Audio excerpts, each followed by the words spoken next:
Morning Newport. We have an important and final election update this morning. The race between Mayor Duffy Duffield and Tim Stokes has finally come to a close after a citizen-funded recount failed to change the official outcome. Duffy won by a mere 36 votes, and yes, I have to eat crow for saying this. Of the two incumbents who declined to come on our show, one lost and one is losing. Coincidence? I'll let you decide. And this. Dave Ellis figured out that we made a bigger impact on the election than he did. Oh, and now he wants to give us money for the show? Tell him to keep his money.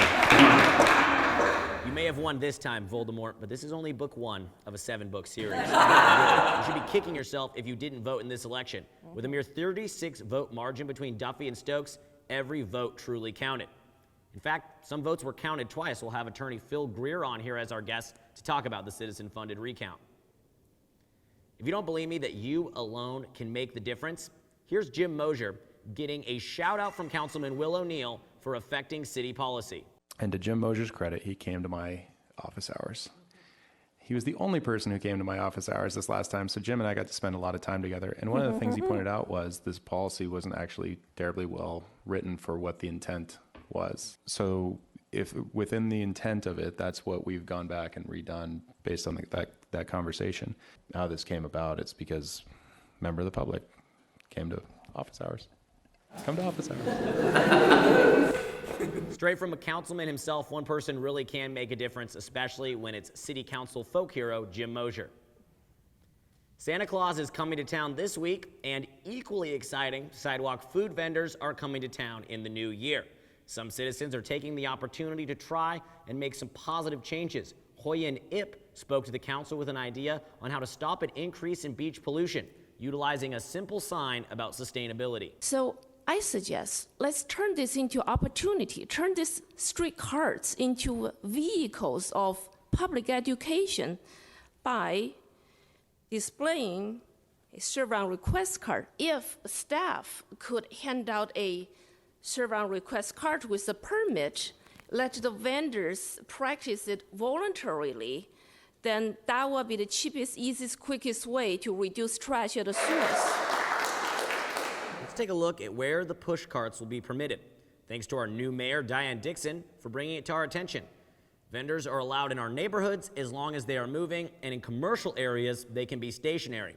What city staff didn't bring up at the latest meeting is that the new ordinance prohibits these vendors from operating anywhere near where city staff works. McFadden Square, which as we know is a hotspot for the tourists.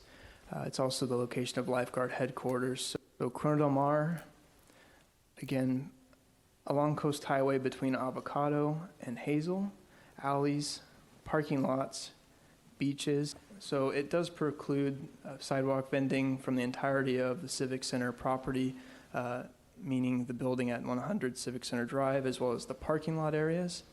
Just so it's clear, city staff prevented vendors from selling their wares anywhere near City Hall, but they are permitted to roam our neighborhoods freely, selling hot dogs and ice cream. I'm personally looking forward to a tamale man roaming through Dover Shores. In the spirit of the season, City Council approved a list of year-end grants to local organizations with the aim at helping the homeless and supporting the community.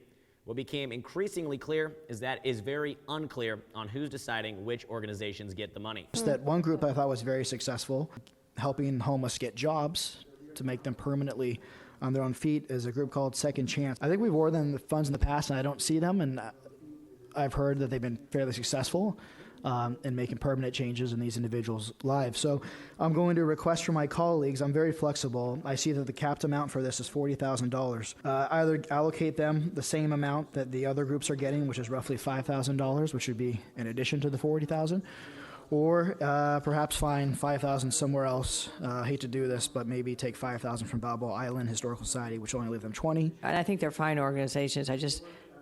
How are they pulled out this way in such significant amounts? Why $25,000 to Balboa Island and $10,000 to the other organizations? Disparity between $1,000 and $25,000.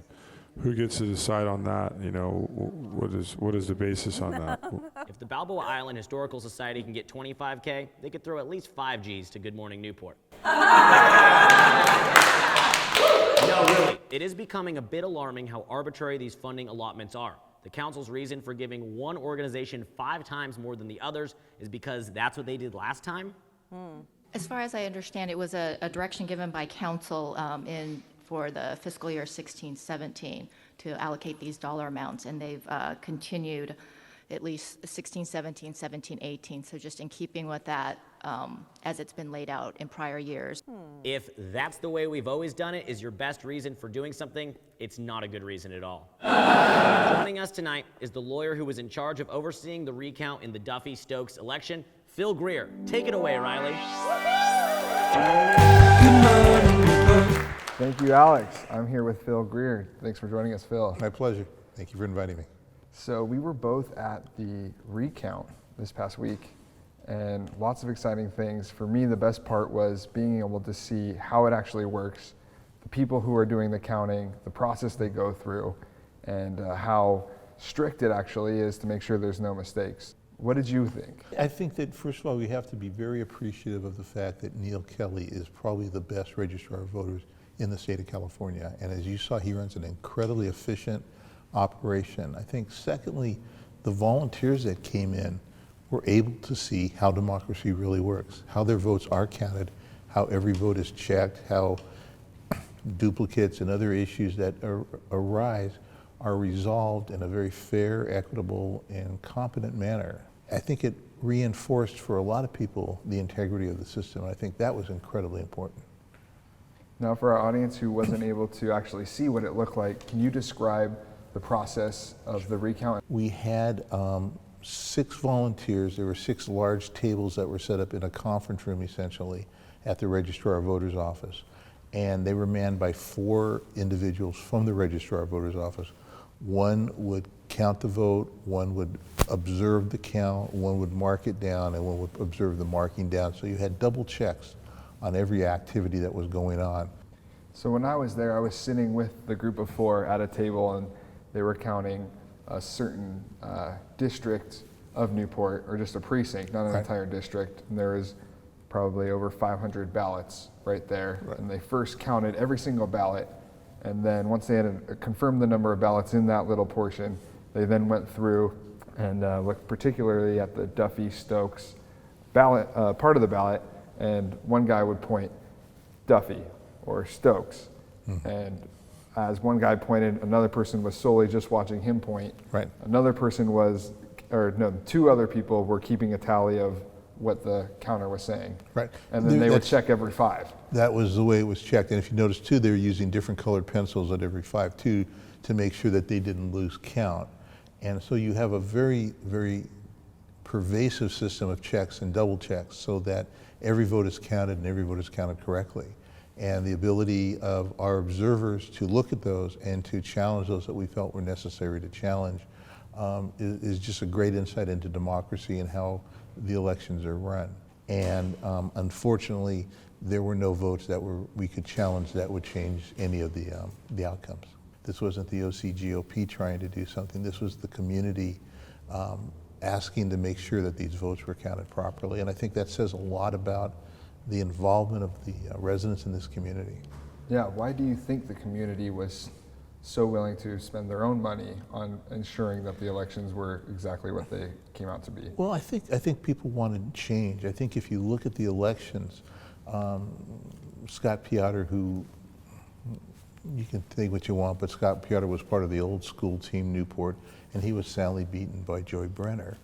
Tim ran a brilliant campaign. It was a grassroots campaign. It was well organized. It was well structured, and it was based again upon the community. And he went up against a legend in this town. I mean, Duffy Duffield, he has been here for 1,000,000 years. He's got the boats. He was the mayor, and he had all of these well-established criteria. And Tim Stokes came within 36 votes of unseating him. And I think that says a lot about what this community wants. I think if you take a look at where the community's going, Will O'Neill, who was the heir apparent, saw the handwriting on the wall and graciously said, "I'm not going to be the mayor. It's too divisive." And so he did a good thing. He heard the people. Diane, in her speech, said a lot of positive things. You've got Jeff Herdman and Joy Brenner now who are leading that community-based organization and that community-based involvement. And if that trend continues and those people on the city council do listen to what the people said, I think it does hopefully mark a new day here in Newport. How confident are you that the current incumbent city council is actually hearing the public and thinking, hey, maybe we need to switch something up about how we do things? Talk to me in about 6 months. We'll find out in season We'll see about 2. 6 months. Yeah, we'll have to see where everything goes. I think they've made a good start. I'm cautiously optimistic, but there are still forces that are pushing things one way or the other.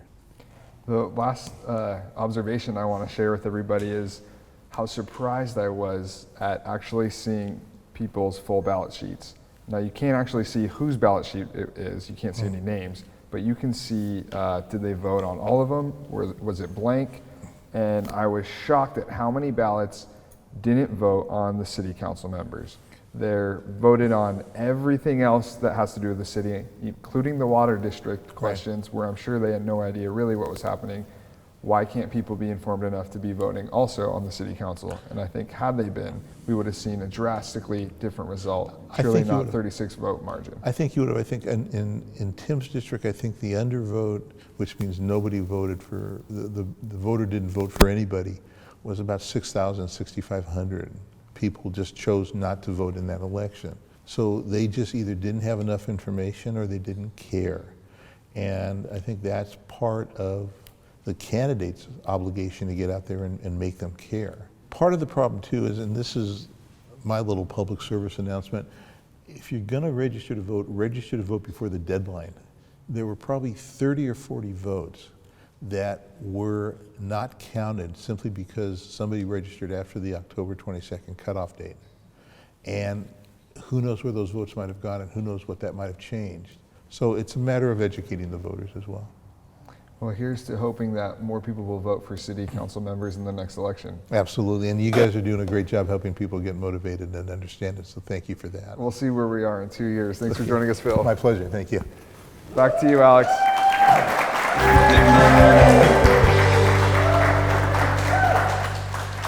Fascinating to get an inside look at democracy in action. Thank you for being a citizen watchdog. Wait, I think I hear the sleigh bells ringing. Good morning, Newport tip line. Wait, Mike Glenn and Diane Dixon are going head-to-head in a UFC-style cage match on the peninsula for New Year's? Perhaps we can offer that on pay-per-view. That's all the time we have for this week. For my crew, for our live studio audience, for my director, Riley Hayes, this is Alex Crawford saying, from the back bay to the wedge, from Newport Coast to the river jetties, good morning, Newport.